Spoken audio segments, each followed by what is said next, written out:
There's a method to their madness. There's really not much method to yours, because you're operating from a place of ignorance, and until you change that, you're going to be bumbling around, bumping into each other. You don't even recognize half the weapons that they use against you. And some of them seem so insignificant that you don't even try. You don't even try. That's why you're losing the war. And don't tell me you're not. You don't even try. Over the last 50 years, the population has been saturated with a huge intertwining web of meaningless conspiracy theories that could almost all be true, but almost never are.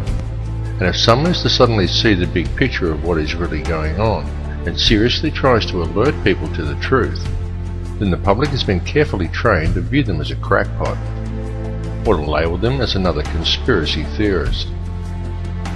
It's been very cleverly orchestrated so that no one ever discovers the whole truth about anything, or sees the creeping malaise as it slowly spreads.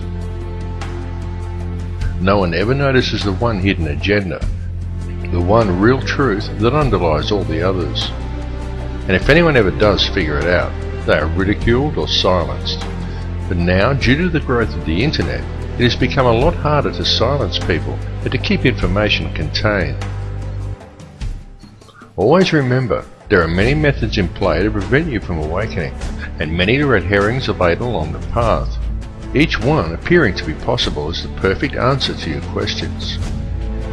One of the two main tools used to keep you in a state of confusion without you knowing it is the fluoride in your toothpaste and water supplies.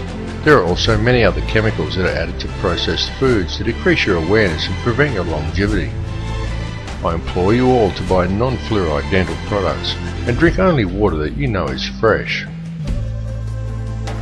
It's true that calcium fluoride is an organically occurring compound and harmless in small doses. But the sodium fluoride that is used in dental products and water supplies is a toxic waste. It is a byproduct of aluminium production, and it does not prevent tooth decay. It inhibits brain function and promotes docility in the subject. Very notably, fluoride was first used by the Russians in mind control experiments conducted on prisoners in the gulags, and later by Nazis in the death camps. It was well noted by both groups that prisoners who drank fluoridated water were much more docile and easier to control than other prisoners. Fluoride compounds are also the active ingredients in most antidepressant drugs such as Prozac, clearly demonstrating its ability to reduce aggression and motivation in people. It has absolutely no biological or health benefits at all, and it does nothing whatsoever to prevent tooth decay. In fact, it causes dental fluorosis, yellowing of the teeth, and pitting of the enamel. If you seriously think fluoride actually does have some health benefits, then next time you're out shopping, I challenge you to pick up a packet of any brand of rat poison you care to name and look at what it contains. Quite often you will find that there is only one ingredient, sodium fluoride. It has also been very well noted that a person under the influence of such a chemical is always completely oblivious to the fact. The ability of fluoride to do this is not some internet myth as many would claim or have you believe. It is the absolute truth. Yet even now, and despite the clear results shown in the latest fluoride studies, as more people begin to awaken and begin to question the situation the world is in, the more governments are seeking to combat this awakening by undertaking the increased fluoridation of their water supplies, touting dental health as the reason, when nothing could be further from the truth. The second, and perhaps the most important tool that is used to keep people in check and prevent them from ever becoming truly aware, is television. Television is the greatest and most all-pervasive hypnotist and propaganda tool ever conceived.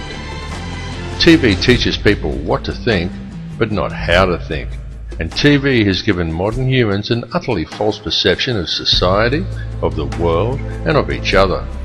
Through TV, the power elite have succeeded in creating a distracted, misinformed, divided and class-driven society suffering historical amnesia and completely oblivious to the true realities of their surroundings. And all of these people view themselves as truly informed and are very quick to berate and ridicule anyone who offers them an alternate perspective. Subsequently, through the ideas put into their heads by TV and through a TV-driven obsession with the collecting of meaningless trinkets, fashions and possessions that the TV tells them defines who they are as people, the power elite have also managed to rob most of the common man of their wealth, their lands, their skills, their education and their history. But most importantly, it has robbed people of their ability to think critically and objectively. And that is exactly what television was designed to do and exactly why it was invented. Every television set is also specifically designed to emit alpha waves. These can be clearly seen as a series of horizontal lines that run across the screen from top to bottom at regular intervals when using a camera to film an operating TV set, but they cannot be detected by the naked eye. These regular lines are not simply a normal part of the functioning of your picture tube. They are there for a particular reason, and they travel across the screen at a predetermined and very specific pace. How often have you seen someone sit at a TV and say, "I don't like this program," and yet they sit there and watch it anyway? How often have you done it yourself? It is because these horizontal lines are there to generate these hypnotic alpha waves. Alpha waves place you into a trance-like state as you are told what to think by scripted newsreaders, and told what to buy, what to wear, where to go, and always kept otherwise distracted by sport, meaningless celebrity gossip, and a barrage of sex and entertainment, nowadays ever more frequently punctuated by messages of fear and warnings of imminent terror. These alpha waves produced by your TV set affect your electrical field even if you are not watching it. The TV merely has to be on.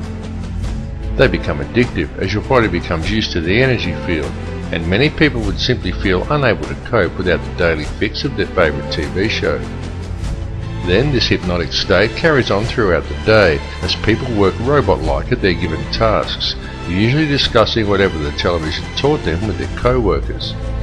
Often people think they are discussing their own thoughts, but when the conversation is really analysed, it's usually not.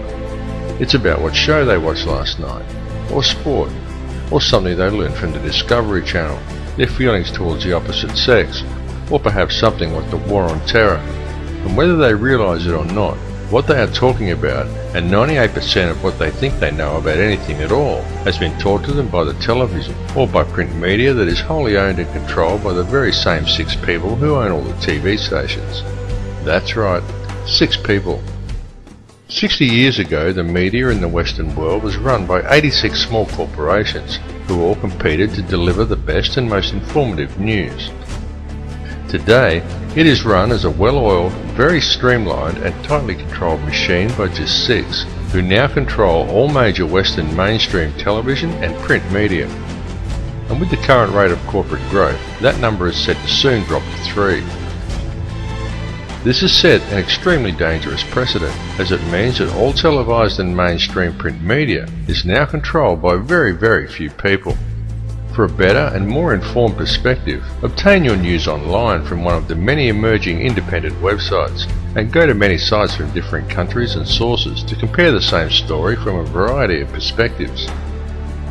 You have been told that the internet is an unreliable source of information, and it is true that there are many bogus websites. But there is also a lot of very reliable information from very reliable sources, if you look in the right places. And remember, the ones who are telling you the thousands of independent websites who have opposing views to the mainstream shouldn't be trusted number only 6. It is just that it is those 6 who control all major media. So those 6 are able to control most of what information gets to the general public, and how such information is presented.